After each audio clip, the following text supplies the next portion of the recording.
Good afternoon, Teradata community, and welcome back to Los Angeles, California. We are coming to the end of our power-packed day of coverage. My name's Savannah Peterson. Delighted to be joined by Rob Strechay. We've just been knocking out these super interesting and inspiring conversations. I think it is when you get to go really deep into the tech and understand how it actually translates to the customer outcome and use case. That's gold for me. We're making it real. Yes. And one of the people to tell us how to make it real is Dan. Dan, you're a veteran VIP here on theCUBE. Thank you so much for being back on the show and joining us. Absolutely, Savannah, thank you. It's great to be here. Always a fun time. How is the week going for you? It's got to be so fun to see your community. You know, it is, first of all, it's fantastic to see so many people that I don't get to see very often from Teradata. So spending time with the team, spending time with our partners. A lot of partnerships go into actually being able to deliver what we have with the customers. And then of course, being able to see so many different customers. I was just in London a couple weeks ago with our customers over kind of that EMEA and APAC region, and then getting to come back home and seeing all our customers here in the US. It has been an amazing last couple weeks and last couple days. I can tell your energy is radiating. You're giving us that nice afternoon boost that we need here. That's the coffee. That's just the coffee. I don't know about that. I don't know about that. There's only so much that Ian can do. Although the coffee game here is outstanding. Yeah. I give Teradata props for that. So I will, anyways, but one of the things that beyond the coffee that gets me excited about this is really, and we talk about it a lot on theCUBE and have been, because we see it as being key to where AI is going to go, is really open table formats and things of that nature. That has to be a really common discussion with your customers about, hey, we don't want to have to move all the data around. We're cool with you being the compute engine and really helping us format that, but help us with the open table formats. Yeah. How does that really translate to the product? We're going to talk about a lot of pieces around this because this is an area that I'm pretty passionate about. And I joined Teradata leading the engineering group. So my tendency is to start going deep on speeds and feeds and be like, you know what the difference between Iceberg and like what's going on with Delta? There's a hootie on this. Like, I will channel as much as I can. I mean, you can get as nerdy as you want. No, I'm going to channel the community knows what Delta and hootie and Iceberg are, so feel free to geek out. I'm going to channel the why. Yes. I'm going to try to channel like the reason. So first of all, starting off, when we think about open table formats, stepping back from like the tech, I spend a lot of time with customers talking about what are you trying to do? And we're seeing this huge push. There's obviously the push around AI and the hype, or especially that generative AI is driven. Right. But we're seeing this separate push around this desire to drive massive amounts of data democratization inside their company. And big words that only mean like, hey, we should use more data when we make decisions. And we want to figure out how to get that data to the end users. So there's this natural evolution, and we're seeing it start to evolve in data products, where people are saying, I want to be able to give trusted data products to everybody in my business unit. I want my marketing team, I want my sales team, I want my services teams to have access to trusted data to be able to do things with it. And then they start running into these roadblocks of, well, that data is in 19 different systems. Like, it's not like the sales team's data is in one perfectly pristine system. It's spread across a bunch of different systems. And so we start seeing this evolution of people saying, oh, we need to do like a data mesh, a data virtualization. We need to do all this stuff, and we're going to build this massive amount of complexity to give these people a data product. And then there's this push around open table format saying like, do you really need to do that? Yeah. Or do you need to like figure out how to have some type of like trusted way to centralize this data and bring the engines or the tools to the data? And so we're seeing open table formats emerge as a natural solution to this challenge of data silos, and then giving customers choice, giving them flexibility, giving them options. And it's making us, like on the provider side, truly compete, not on just like whether or not you're stuck in isolated environment, but do you really have the best engine? Do you really have the performance? And so like we're confident in our engine, so we're like, bring it. And so we're jumping in, and we kind of put this under our idea of being truly open and connected. Yeah, I mean, I think one of the things, we recently actually queried 100 customers that were both Snowflake and Databricks to ask them this specific question. We're like, what are you using? What other DBMSs are you using? And things like that. And it was all over the map. And they're not using just one thing. They're not even using just one cloud database. I think one of the interesting things in there, in the open data formats, 70% said they're not there yet, but they're going towards an open data table format. Are you seeing that, to your point about being connected, and they just want things to work out of the box as well? And is that really where you're going to help them simplify this? Is that Yes, Yeah. and it's fascinating. Like, probably different from maybe the Snowflake or Databricks customers, Teradata customers are the largest of the large. Yeah. And so when you were working with these customers, you would expect them to say like, they have the engineering capability or the technical capability to make things work. And so this idea of it working out of the box, you might think that, well, the really big companies don't need that. It's actually even more important for these really large companies because there is so much more complexity in their environment. They don't have the time to be specialty building things every single area. So we hear every conversation that we talk to is, what are you doing in the open table format space? And so every single conversation, they might not be there yet with production workloads. There's a whole lot of problems with cache invalidation, with multi-writers. There are legit issues that we, the industry, are working through. But that doesn't mean that it's not being like a driving force in every architecture decision that we have, yeah. That's interesting to hear, and I'm not surprised. You mentioned that this is a part of your overall open and connected strategy, philosophy. Can you give us the full bird's eye view of that in general? Yeah, open and connected. About when our CEO Steve took over, his push was around how do we be an amazing cloud data platform for the masses. We didn't walk away from our on-prem capabilities. We were rock solid already there. We needed to be more solid in this modern cloud system. So we said, we're going to focus on that. For us to focus on that though, we can't try to be all things to all people. And the reality is we shouldn't be. Like people should not come to Teradata and say, I want perfect visualizations of all my data. That's not Teradata's differentiated value. Exact same conversation. I want Teradata to do all of my workflow for ETL and ELT. Probably not Teradata's strength. And then, in the open table format space, I want Teradata to be the sole owner of all of my data. Probably also not our strength. And so we said, where are we going to truly differentiate? And we're going to differentiate with our amazingly powerful engine and our workload management capabilities, our massively parallel optimization. And then everywhere else, we're going to try to leverage the best of breed. We're going to try to say, what are the best tools out there that end users are using? What are the best tools for data movement? What are the best tools for data storage and data placement? And really try to build an open and connected ecosystem of use the tool you love to use, get all the power of Teradata and the efficiency of Teradata's engine. Yeah, I think one of the things you just hit on kind of, and just to expand on it, was that it's really about where the customer is and meeting them where they are. Because the personas are changing of who's actually working with the data. AI's been around for more than a moment. I mean, it used to be ML and all of that.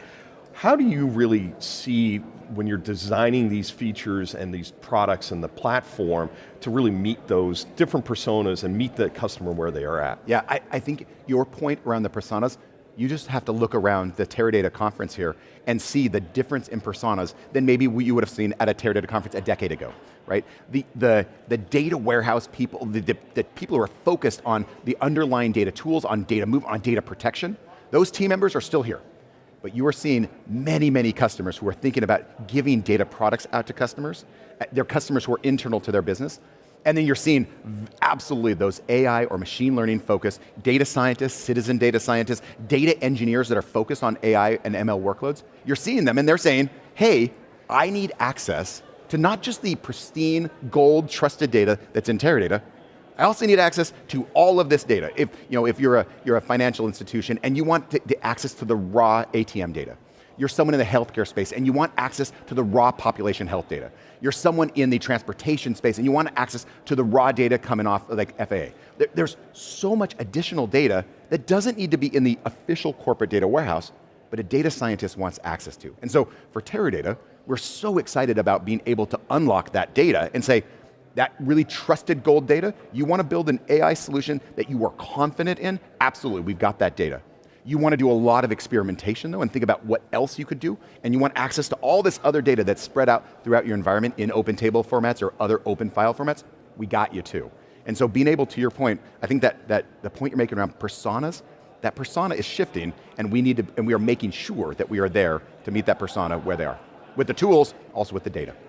I can imagine as you're building this out, customer feedback is critical for developing your next product. What's that feedback loop like for you and your team internally? Yeah, it's been fantastic. Ever since I left, I didn't leave, ever since I jumped from the engineering side to really focus on product management, that feedback loop has been so crucial for us. And the feedback loops, plural, look like our executive advisory board sessions we have. They look like the customer feedback, obviously, that we have It looks like a lot of competitive analysis that we do.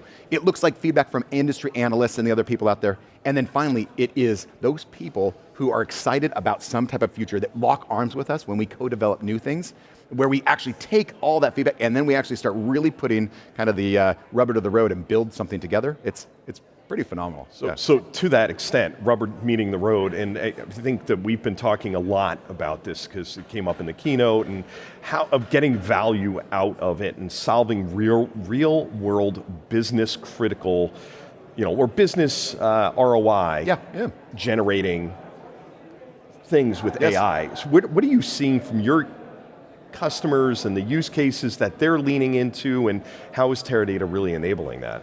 I think that I'm going to answer that question directly in a second, but I think stepping back, we are still seeing, and the industry, this is not a Teradata thing, the industry is still seeing so many people who have amazing ideas that stop at ideas.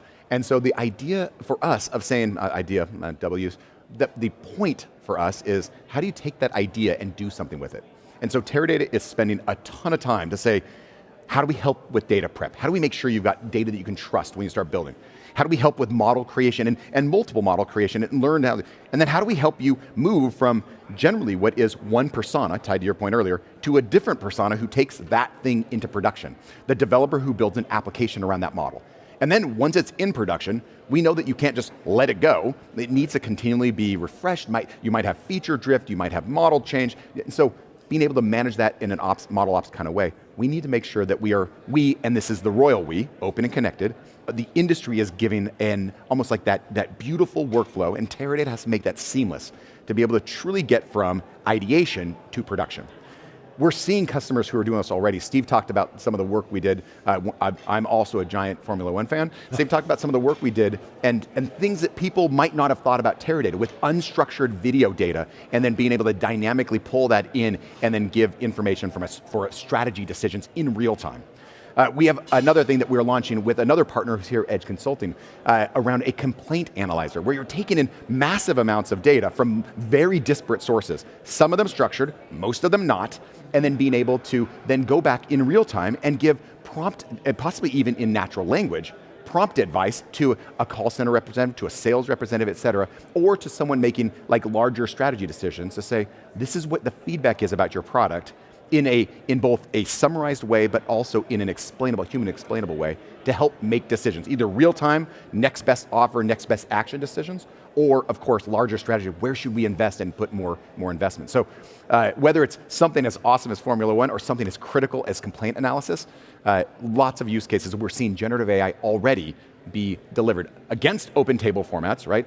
And I think it's important, I know I'm going a little long here, but I think it's important to highlight, it's not just generative AI. Like generative AI has a hype, but there are many models that are, and machine learning that we have lots of experience with that holistically make a solution be both address the business challenge and then also meet that end customer where they are with natural language. So it's a super evolving space. And we are seeing customers, Teradata customers, as they're working to say, how do I take this idea to production, and how do I really solve a business problem? We're seeing it, we're right on the cusp of seeing those like all start launching as we make that journey easier.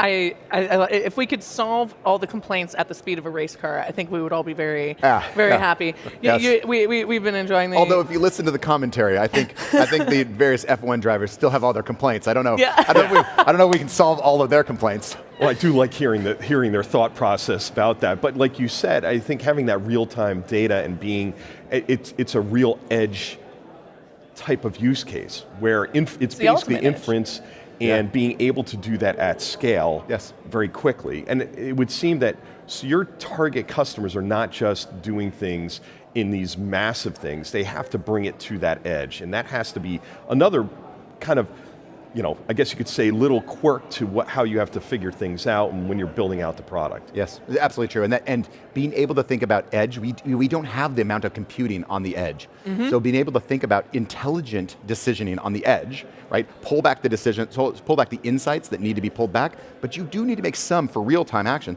You need to make some decisions on the edge. So Teradata, then this is a little bit separate. When we think about open and connected, we're also thinking about open and connected from a processor perspective, so we can have very low power compute on the edge, that we're still driving analytic decisions and then bringing back the really large scale analytic decisions back to massive compute that is maybe back in some type of data center or in the cloud providers, yeah. And I cut you off, I'm sorry, earlier. Hey, it's your show. I'm just here to facilitate. Don't even worry about it. I'm curious, you talked a lot about we're right on the precipice here of seeing some of this actualize and realize that scale. On that vein, what do you hope to be able to say this time next year when you're back on the show that you can't say today? Yeah, that's a great question. Some of it I can't say today. No, but like. But this was our moment. You're supposed to give us the scoop, Dan. Jeez. Secret. Yeah. First of all, the mic's not on. It's just us. Yeah. I think first of all, like when you step back from like why are we on the edge? I think that we are going to see a continued, unfortunately, like drop on the other edge of the hype cycle. But I believe that drop on the edge of the hype cycle for generative AI will be a good thing. It will move away from people thinking that generative AI can do everything, which it might be able to do in the future, but not today. But generative AI will be able to do everything. And so no shade thrown at executive leaders, but like when people like me say, you know what I want, team? I would like to have like all of our software development be done by generative AI, right? And we're not quite there yet. But if I was realistic about what we could do with test analysis, with story creation, with initial software creation, et cetera, like then we can actually have clear success. So first, your point around why do I think we're on the precipice? I think we're on the precipice because I think we're going to be more realistic about what can we do today, and then start thinking and experimenting with what we do in 2 to 3 years. So first of all, that's what I think is going to drive that. And then what I'm excited about for Teradata is so many people look at Teradata and say, amazing data warehouse, amazing data platform. And they don't know that Teradata has been investing for almost a decade and a half on AI capabilities, machine learning, and then now AI, and then now generative AI capabilities. And with our announcement, for example, today around our partnership with NVIDIA. Casual, just this little company, NVIDIA. With our announcement there, with our announcement of launching our AI on-prems with GPU capabilities that is seamlessly integrated with the cloud as well. So we talked about open and connected. You have a user who's used to using SageMaker, used to using something with Vertex, used to using Azure ML or OpenAI. Like they can work in those environments and then push that down into production on-prem if they still have a lot of the data. We still have customers who have heavy regulatory requirements to stay on-prem. But that doesn't mean that those users that are building stuff can't work in a kind of a really agile, nimble environment. Imagine being able to unlock those customers who are like, I'm stuck on-prem. You're like, yeah, but that doesn't mean you're not going to innovate. We can help you innovate and then be able to continue to meet those regulatory requirements. So what I'm excited about, succinctly, is with these announcements, I'm excited to see next year where people have realistic expectations and they get past these barriers to launching some generative AI, but true AI apps. And being able to solve business problems. I love it, Dan. I can't wait till we have the chance to talk about it with you here back on the stage. Thank you so much for taking the time. Thank you so much. It was great to talk with both of you, as always. Yeah, yes. And Rob, always a pleasure, man. We are almost there. Two more left. Wow, it's crazy. I hope you're all enjoying this as much as we are, wherever you may be tuning in. We're in Los Angeles, California, here at Teradata Possible. My name is Savannah Peterson. You're watching theCUBE, the leading source for enterprise tech news.